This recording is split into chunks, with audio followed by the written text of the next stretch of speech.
আসলে ভিডিও করা খুব সহজ, কিন্তু এটারে এডিটিং করা অনেক কঠিন। ভিডিওটারে ঘষা মাজা করতে গেলে মাঝে মধ্যে মাথার নাট বল্টুও ঢিলে হয়ে যায়। আমি যে ভিডিওটা করছি, এই ভিডিওটা কার কার ভালো লাগছে, ভালো লাগলে কমেন্ট করে জানাবেন। আজকের ভিডিওটা দেখে অনেকেরই অতীতের কথাগুলো মনে পড়ে যাবে, কারণ ছোটবেলায় আমরা তো বাবা নামক মানুষটার কাঁধে করে এভাবেই ঘুরেছি। আমি পৃথিবীর সব রকম মানুষ দেখতে পারি, কিন্তু যারা ছোটবেলার অতীত ভুলে যায় তাই সেরকম মানুষগুলোকে দেখতে পারি না। এই ভিডিওটা দেখে অনেকেরই বাবা নামক মানুষটার কথা মনে পড়বে, তখন তার কবরের পাশে গিয়ে দুহাত তুলবে। আল্লাহর কাছে দোয়া করলে ছেলের সন্তানের দোয়া আল্লাহ তাআলা কবুল করবে। রোজার মাস চলে এসেছে, আগামীকালকে তো রোজা শুরু। ভিডিওটা করছি সকালবেলা, মশা কামড় খাইতে খাইতে এডিটিং করতেছি রাতের বেলা। ভিডিও এডিট করার আগে আইনের সময় সাদ মামারে ছায় আইছি, কারণ সাদ মামা জল জল করে জ্বলতে আছে আসমানের মধ্যে। আগামীকালকে তো নাঙ্গদেশে রোজা। আহারে খানা রে, 11 মাস আসছি আর খালি খাইছি।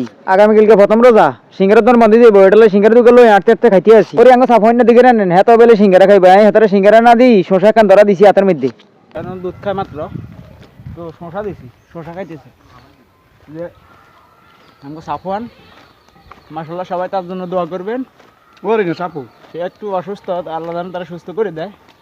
এই যে আমাকে সাফওয়ান আমার সাথে দোকানে আইসে আজকে।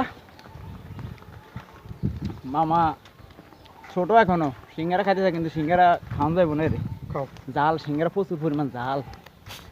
এই জন্য শশা দিছি, শশা খাইতেছি। তার জন্য জুস আছে, সিপ আছে। এই যে বাপ নামক মানুষটারা যারা যারা ভালোবাসেন তারা ভিডিও এখন শেয়ার করে দিয়েন।